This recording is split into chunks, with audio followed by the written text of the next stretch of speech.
오늘은 성경 해석 시리즈 5번째 시간입니다. 제목은 그날에는 아이벤 자들과 젖먹이는 자들에게 화가 있으리로다 는 말의 의미는입니다.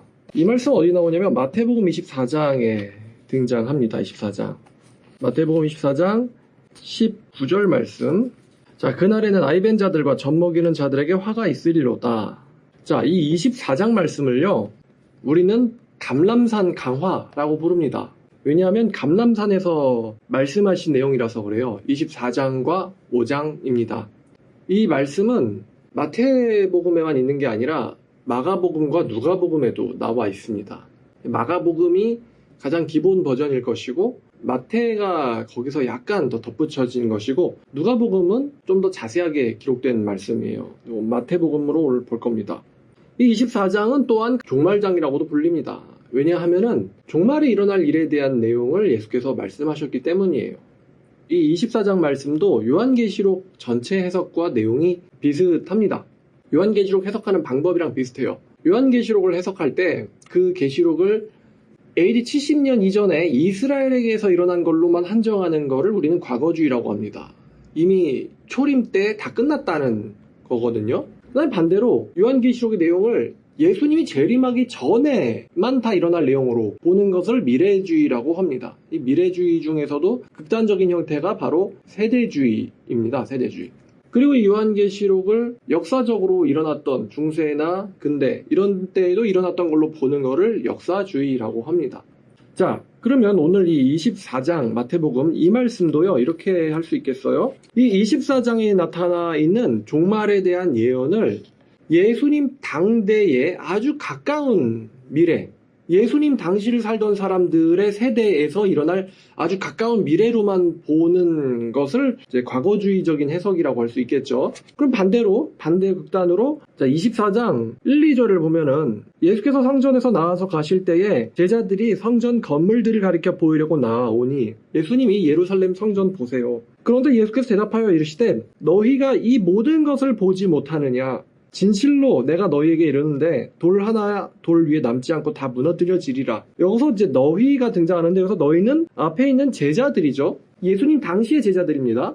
그래서 이 반대쪽은 뭐냐면은 이 여기서 등장하는 너희들, 예수님에게 와서 질문을 하고 뭔가를 보여주려고 했던 사람들이 전혀 아닌 예수님 재림 전에 있을 사람들에게만 염두에 두고 말씀하셨다. 이게 이제 미래주의적인 24장 해석이 되겠죠.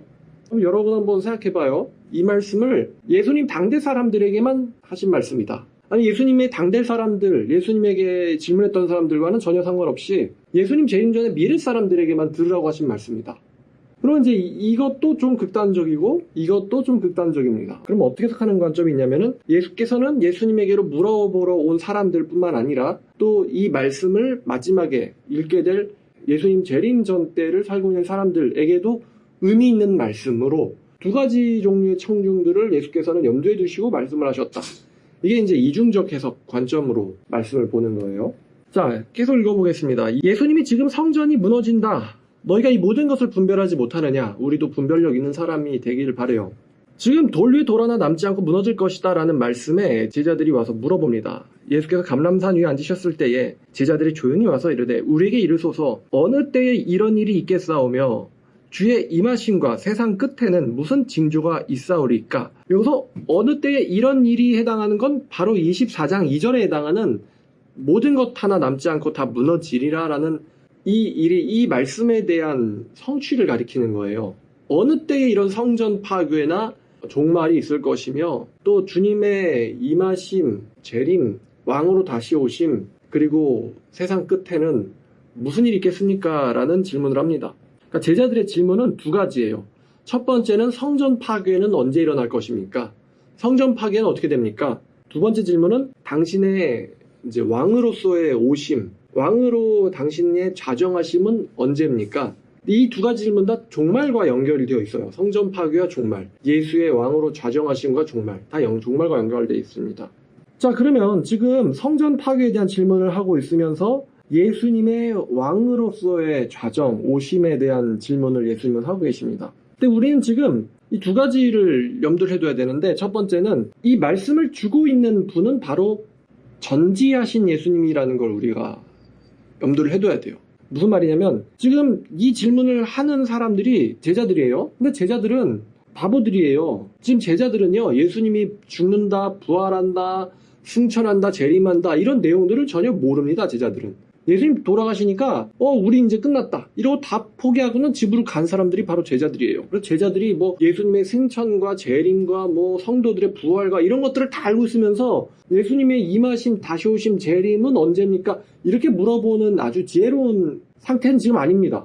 얘네들이 관심 있는 거는 이스라엘이 언제 로마의 식민지로부터 벗어나가지고 나라 위에 우뚝 설 것인가, 그리고 그 나라의 왕으로 좌정하시는 예수님은 언제 등극하실 것인가. 제자들의 관심사는 여기에 있어요. 사도행전만 1장만 봐도 이스라엘을 회복하시면 언제입니까? 지금 여기에 관심이 있는 거예요. 제자들은 멀리 뭐 우리나라 한국까지 뭐 중국까지 일본까지 예수님을 믿는 사람들이 일어나서 저기 미국의 신대륙까지 이런 게 제자들의 머릿속에 있질 않습니다. 하나님의 계획을 제자들은 너무 모르고 있어요. 눈앞에 있는 자기 상황밖에 모릅니다. 그러니까 이제 예수님이 말씀하셨죠. 너네들은 어찌하여 시대를 분별치 못하느냐라고요.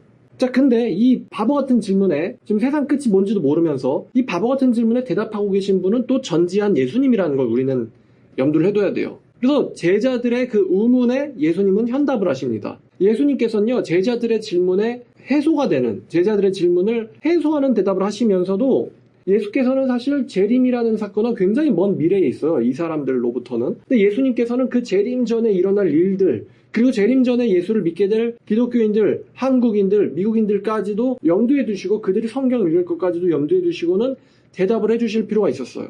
그래서 예수님께서는 이중적인 대답을 하십니다. 그게 바로 마태복음 24장이에요. 따라서 마태복음 24장 해석이 참으로 까다로워요. 예수님께서는 당대의 멸망만을 염두하는 제자들의 어리석은 질문에 대한 대답과 동시에 예수님의 재림을 고대하는 말세의 미래의 신자들을 위해서도 대답을 해주셔야 했어요.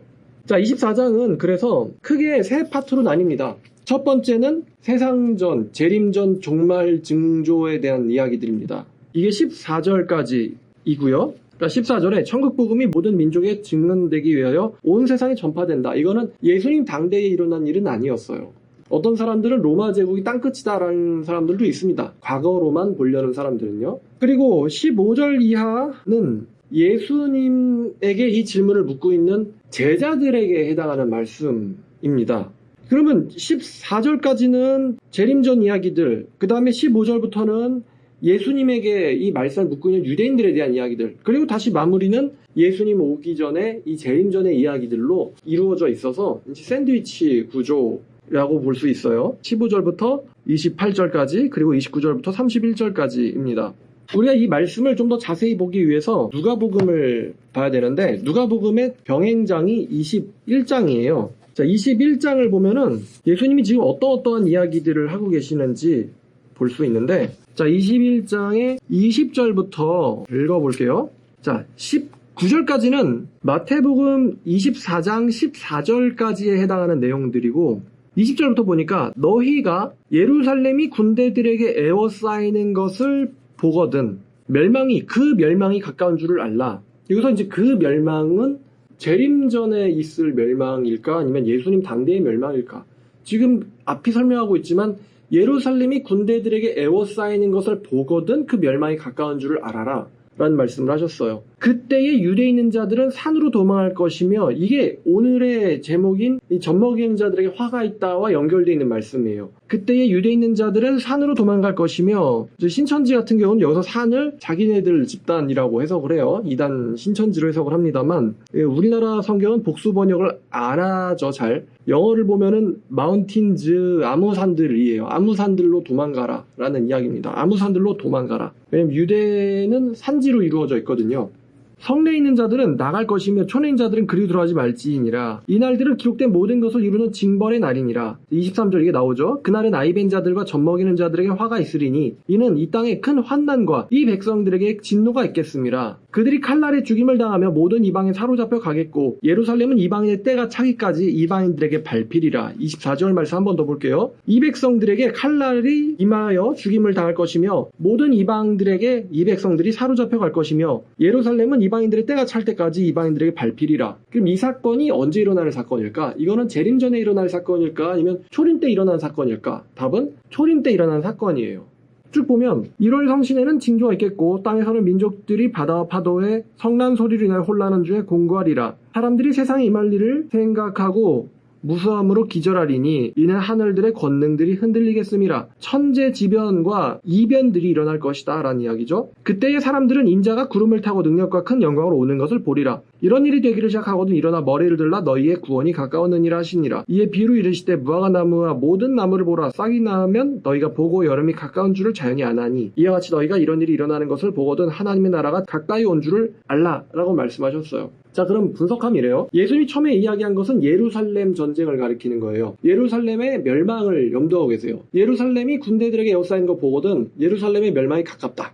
온 줄로 알라. 그래서 그때의 예루살렘에 있는 자들, 유대에 있는 자들은 도망할지어다 라고 말씀하셨어요. 이름 예루살렘 전쟁 멸망. 그 다음에 뭐가 일어나냐면은 이방인의 때, 24절에 이방인의 때가 옵니다. 예루살렘 전쟁의 멸망, 그 다음에는 이제 이방인의 때가 와요. 그 다음에 뭐 언급하시는 게 바로 종말전 재앙들이에요. 그 다음에 마지막으로 언급하시는 것은 재림입니다. 다시요. 예루살렘의 멸망, 그리고 이방인의 때, 그리고 재림전 재앙들, 마지막으로는 재림. 이런 순서로 예수님께서는 누가복음에서 말씀하고 계세요. 이방인의 때라는 건 뭘까요? 이방인들이 하나님께로 돌아오는 때를 가리킵니다. 여기서 이방인의 때에 바로 우리 한국인도 포함되어 있겠죠. 이방인의 때는 굉장히 길었죠. 예수님이 승천하시고 나서부터 바울에 의해서 이방인들에게 복음이 전파되고 끝끝내는 이제 한국과 일본에도 복음이 전파되는 이 기간이 이방인들을 위한 이방인의 때예요. 그 기간 동안 예루살렘은 이방인들에게 밟히리라. 1948년에 재건되기 전까지 예루살렘은 이슬람 사람들에 의해서 짓밟혀 있는 상태였습니다. 그리고 이제 재림전 재앙들, 기상이변들, 전체적인 이변들, 하늘의 달과 별과 이런 해와 이런 것들이 흐려지고 잘 보이지 아니하는 현상들, 그 다음에 마지막에 있을 것이 예수님의 재림입니다. 자, 그래서 이런 순서로 예수님께서 말씀하고 계시다. 예루살렘의 멸망과 이방인의 때와 마지막 재림전 재앙 징조들에 대해서 말씀하고 계시다. 그럼 이제 다시 마태복음으로 돌아와서요. 자, 그러면 14절까지 24장 14절까지는 재림전 징조들에 대한 이야기를 말씀하고 계시는 것인데 15절에 너희가 선지자 다니엘이 말한 바 멸망이 가져한 것이 거룩한 곳에 산 것을 보거든 읽는 자는 깨달을지인저. 여기서 이제 멸망이 가져한 것은 언급한 적 있지만 이 예수님 당시에 멸망이 가져한 것이 뭔지는 대부분의 유대인들은 알고 있었다고 했어요. 왜냐하면 200년도 안 된 과거에 기원전 167년 안티오코스 4세 에피파네스가 예루살렘 성전에다가 제우스 신상을 세우고 돼지를 가지고 제우스한테 제사를 드리면서 성전을 훼손시키고 오염시킨 사건이 유대인들에게 아주 끔찍한 사건입니다. 제우스 신상을 세웠어요. 그 당시에 굉장히 많은 유대인들이 이 성전 오염을 가지고 싸우다가 죽임을 당했습니다. 유대인들이. 그러면 멸망에 가져한 것이 거룩한 곳은 이제 성전이죠. 성전에 이 제우스상이 서는 것을 보거든 유대인들은 도망가라 이런 말씀하신 건데 기원 후, 그러니까 예수님이 이언하신 후에 몇 년 되지 않아서 칼리굴라라는 황제가 있는데 이 칼리굴라는 현재이면서 나중에는 미치광이로 돌변한 황제입니다. 이 칼리굴라라는 황제가 제우스 신상을 예루살렘 성전에 세우라는 명령을 내렸어요. 그래서 이때에 이 명령을 받은 유다 총독이 제우스 신상을 예루살렘 성전에 세우는 것이 굉장히 어려운 문제임을 알고는 굉장히 지연해서 이 신상을 세웠습니다. 그러니까 자기가 내린 명령, 칼리굴라가 내린 명령이 지연되는 것을 알고는 칼리굴라는 유다의 총독에게 자결 명령을 내렸어요. 차라리 죽으라는 거죠. 근데 그 자결 명령이 실제로 일어나진 않아요. 왜냐하면 칼리굴라가 암살을 당합니다. 그래서 유대인들의 성전에 제우스 신상이 세워지려고 한 사건은 이 당시 유대인들에게는 꽤 큰 충격이었습니다. 자, 근데 예수께서 제우스 신상이 예루살렘 성전에 선 것을 보거든 유대에 있는 자들은 도망가라 라고 말씀하셨어요. 자, 그때 뭐가 가깝냐면은 이 땅에 예루살렘의 군대들이 에워싸게 될 것인데 멸망이 가깝다라고 말씀하셨거든요. 그럼 이 사건은 뭐냐면 AD 66년부터 73년까지 있었던 로마와 예루살렘의 전쟁을 말합니다. 시지 오브 제루살렘이라고 영어로 검색하면 나오는데 예루살렘 공선전이라는 거죠. 이 로마와 이스라엘 사이의 전쟁인데 66년부터 73년까지 일어났습니다. 거의 이제 7년 동안 일어났는데 얼마나 이 전쟁이 끔찍했는지 이 당시에 예루살렘에 살고 있던 사람들이 120만 명가량 있었는데 요세푸스에 의하면은 약 110만 명이나 되는 사람들이 전쟁과는 관련 없이 포위되어 있는 상황에서 죽었다고 합니다. 살해당하기도 하고 또 자살하기도 하고 굶주림으로 죽기도 하고 어찌나 그 로마 군대의 포위가 견고했던지 이 예루살렘으로 들어갔던 사람들이 나오질 못하고요. 110만 명이나 죽었대요. 막상 전쟁해서 죽은 사람들은 크게 6만 명가량 정도밖에 되지 않는다고 해요.